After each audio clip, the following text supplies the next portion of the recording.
Once upon a time, in a forest shimmering with sunlight, Diana and Roma were playing a lively game of hide-and-seek.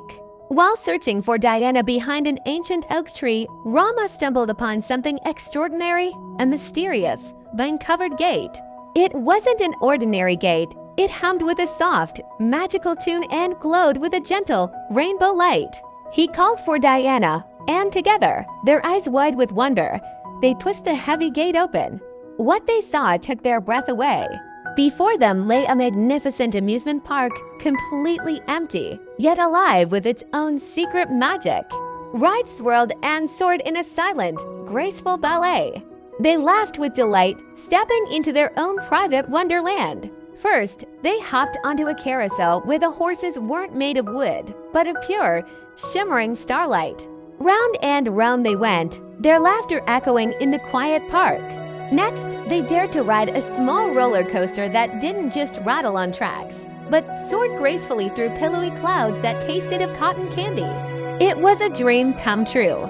But then, just as they were deciding what to explore next, the rides began to slow down. The magical hum faded, and the whimsical music grew faint, until an eerie silence fell over the park. Worried, Diana and Roma followed the last fading note of the melody to the very heart of the park. There, they found the source of all the magic, a colossal, fluffy creature curled up and fast asleep. Its body was made of soft moss and twinkling starlight, and its gentle snores had been the park's enchanting music. But now, its breathing was shallow, and the magic was fading with every quiet breath. "We have to wake it up," whispered Diana, her face filled with concern. As they crept closer, Roma noticed a small, wooden sign nestled in the giant's mossy fur.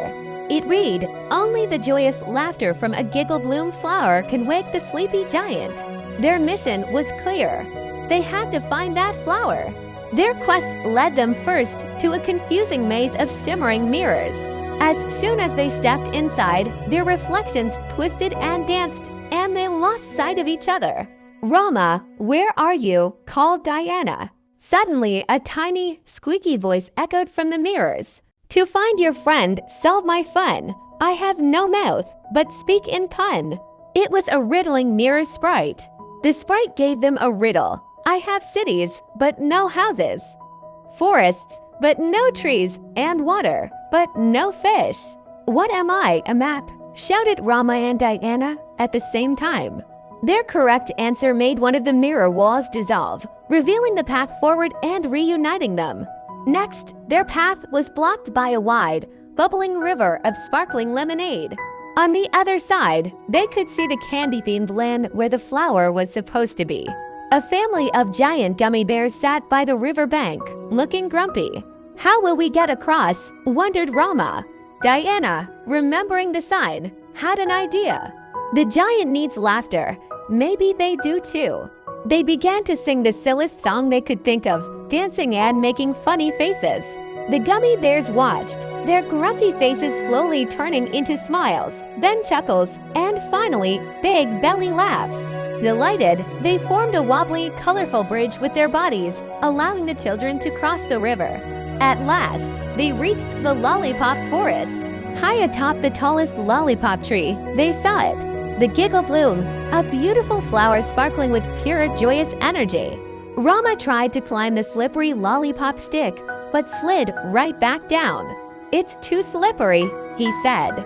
But Diana had spotted some long, red licorice ropes nearby. Working together, they fashioned a lasso, and after a few tries, they looped it around a high branch.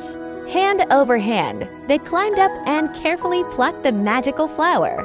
They raced back to the sleepy giant and gently tickled its nose with the giggle bloom.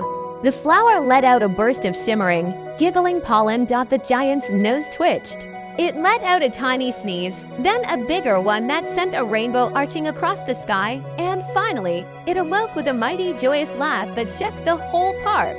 The magic roared back to life, more vibrant and colorful than ever before. The friendly giant thanked them with a gentle smile and gave them a special ride on its shoulders, soaring high above the magical park they had saved, a park now filled with the sound of pure happiness.